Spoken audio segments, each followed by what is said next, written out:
Hello प्यारे नन्हे मुन्ने बच्चों, एक बार फिर से स्वागत है आपका आपके अपने इस YouTube channel ZR study classes में। आज का वीडियो आपके लिए काफ़ी ज़्यादा महत्वपूर्ण होने वाला है, क्योंकि इस वीडियो में हम बात करने वाले हैं एक और इम्पॉर्टेंट पार्ट जिसका नाम है विजांड की संरचना। विजांड ये बहुत इंपॉर्टेंट क्वेश्चन है। आपके पास अगर कोई भी सीरीज होगी, कोई भी श्योर सीरीज होगी, कोई भी जो भी सीरीज जिससे आप पढ़ रहे होंगे, या मॉडल पेपर होगा आपके पास, टेस्ट पेपर आपके पास होगा, तो वहाँ देखेंगे कि आपको विजांड जरूर दिखेगा। कैसे बनता है विजांड और कौन कौन से भाग है विजांड के, ये बहुत इंपॉर्टेंट है। तो देखते हैं इस वीडियो में, फटाफट वीडियो को लाइक शेयर सब्सक्राइब कर दीजिएगा। समझते हैं विजांड बनता कैसे है। तो इसे जानने से पहले आपको जानना होगा कि भाई पुष्प का मादा भाग कौन सा। तो अगर आपको याद होगा ये वाला पोर्शन है ना, आपको याद होगा ये चित्र जिसका नाम क्या था भैया, ये वाला भाग, इसका नाम क्या था? इसका नाम था वर्तिकाग्र। इसका नाम क्या था? वर्तिकाग्र। और यहां से यहां तक का भाग क्या कहलाता था? वर्तिका कहलाता था बेटा। और ये भाग क्या कहलाता था? अंडाशय कहलाता था। यहां तक किसी को कोई दिक्कत नहीं होनी चाहिए। अब आगे क्या होता है बेटा, तो ये जो अंडाशय होता है इसके अंदर बहुत सारी कोशिकाएं पाई जाती हैं। इस अंडाशय के अंदर, यहाँ इसको मैं ऐसे बना देता हूं, यहाँ बहुत सारी कोशिकाएं पाई जाती हैं। इन कोशिकाओं को हम क्या बोलते हैं? इन्हीं कोशिकाओं को बेटा हम बोलते हैं गुरु, बीजाणु, मातृ कोशिका। इन्हीं कोशिकाओं को हम क्या बोलते हैं? इन्हीं कोशिकाओं को हम बोलते हैं गुरु, बीजाणु, मातृ कोशिका। गुरु, बीजाणु, मातृ कोशिका कहते हैं। अब ध्यान देने वाली बात क्या है कि ध्यान देने वाली बात यह है कि गुरु, बीजाणु, मातृ कोशिका से ही आगे चल के किसका निर्माण होता है? अंड कोशिका का निर्माण होता है। कैसे होता है वो हम देखेंगे। तो इस कोशिका में से बहुत सारी कोशिकाएं हैं, लेकिन इसमें से एक कोशिका क्या कहलाएगी? सक्रिय कोशिका कहलाएगी। एक कोशिका क्या कहलाएगी? सक्रिय कोशिका कहलाएगी। सक्रिय कोशिका कहलाएगी। सक्रिय कोशिका कहलाएगी। इस सक्रिय कोशिका में एक बार क्या होगा भाई? एक बार विभाजन होगा। एक बार विभाजन होगा जिससे कितनी कोशिकाएं? ये एक कोशिका है, इसमें एक बार विभाजन होगा, कितनी कोशिकाएं बनेंगी? 2।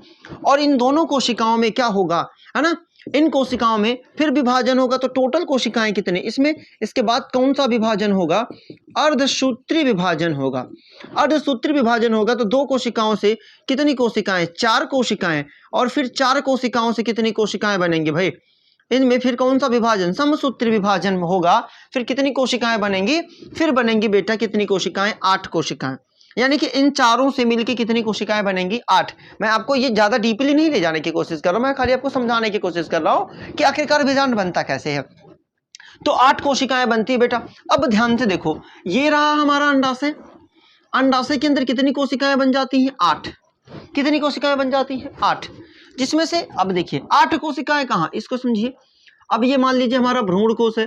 8 कोशिकाओं में 4 कोशिकाएं ऊपर हो जाती हैं और 4 कोशिकाएं कहां हो जाती हैं? नीचे हो जाती हैं। 4 कोशिकाएं ऊपर हो जाती हैं, 4 कोशिकाएं नीचे हो जाती है। पहले समझ लीजिए, फिर मैं फिगर आपको समझाऊंगा। 4 कोशिकाएं ऊपर हो जाएंगी, 4 कोशिकाएं नीचे। फिर ऊपर से एक कोशिका और नीचे से एक कोशिका दोनों आपस में मिल जाती हैं। दोनों आपस में मिल जाती हैं और एक संरचना का निर्माण करती हैं। तो अब ऊपर की एक कोशिका खत्म और नीचे की एक कोशिका, ये दोनों मिलकर एक संरचना को बना दी है। यानी कि अब क्या बन गया? अब ऊपर 3 कोशिकाएं और बीच में एक कोशिका और नीचे कितनी कोशिकाएं? 3 कोशिकाएं। यहां तक बातें समझ में आ गई ना? तो यही टॉपिक मुझे समझाना है।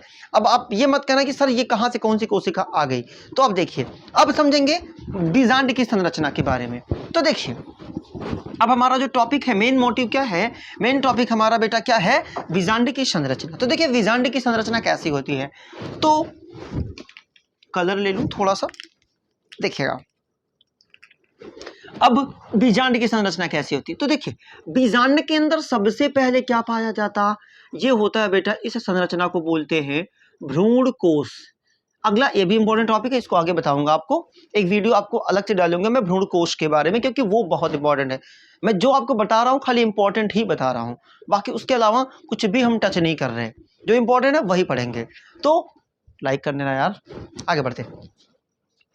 अब ये हो गया बेटा भ्रूणकोश। तो अभी मैंने आपको बताया ना, इसमें 3 कोशिकाएं कहाँ होती हैं, ऊपर की तरफ होती हैं, और बीच में एक कोशिका होती है जिसमें केंद्रक कितने पाए जाते हैं, 2। नीचे कितनी कोशिकाएं थी बेटा, नीचे कितनी कोशिकाएं थी, अभी मैंने बताया 3 कोशिकाएं बची थी, जिसमें से 2 कोशिका बेटा ना आकार में छोटी ही रह जाती है, और एक कोशिका जो होती है वो आकार में बड़ी हो जाती है, एक कोशिका आकार में बड़ी हो जाती है। ये संरचना, ये टोटल इतना क्या कहलाता है, इतना कहलाता है बेटा भ्रूण कोश। क्या कहलाता है, भ्रूण कोश कहलाता है। अब देखिए इसके चारों तरफ ना बेटा एक आवरण पाया जाता है, इसके चारों तरफ ना क्या पाया जाता है, एक आवरण पाया जाता है। इस आवरण को क्या बोलते हैं बेटा ना, अध्यावरण बोलते हैं। अभी नामांकन मैं कर दूंगा, दिक्कत नहीं है, अध्यावरण बोलते। अब कहीं कहीं ना ये अध्यावरण नहीं पाया जाता, कहीं कहीं ये अध्यावरण नहीं पाया जाता है। तो जहां पे अध्यावरण नहीं पाया जाता है ये भाग कहलाता है क्या, बीजांड द्वार कहलाता है। बातें समझ में आ गई, नामांकन करूं फटाफट में, देखो तो ये क्या हो गया बेटा, इसका नाम क्या हो गया, भ्रूण कोश। इसका नाम क्या हो गया, भ्रूण कोश। ध्यान दीजिएगा, आगे अभी एक मिलेगा आपको निषेचन के बाद ना भ्रूण पोष, तो आप कंफ्यूज हो जाओगे। भ्रूण कोश के अंदर भ्रूण पोष बनता है, ये हो गया भ्रूण कोश। ऊपर की जो 3 कोशिकाएं होती हैं बेटा, नाम इनका क्या पड़ता है, इनका नाम पड़ता है प्रतिमुख कोशिका। इनका नाम क्या पड़ता, प्रतिमुख कोशिका पड़ता। बीच में ये 2 केंद्रक वाली संरचना है, इसको हम क्या बोलते, इसको हम बोलते ध्रुवीय केंद्रक। इसको हम क्या बोलते बेटा, इसको हम बोलते हैं ध्रुवीय केंद्रक। ऊपर ये जो एक बड़ी कोशिका है ना, इसका नाम क्या पड़ा, इसका नाम पड़ा अंड कोशिका। क्या नाम पड़ा बेटा, अंड कोशिका। और नीचे की जो 2 कोशिकाएं हैं इनका नाम क्या पड़ा, इनका नाम पड़ा सहायक कोशिका।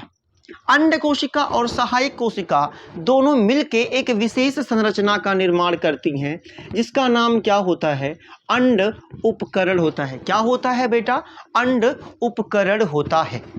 आगे बढ़ें, अभी अभी मैंने आपको बताया कि भ्रूणकोश के चारों तरफ एक आवरण पाया जाता है जिसका नाम क्या होता है, अध्यावरण।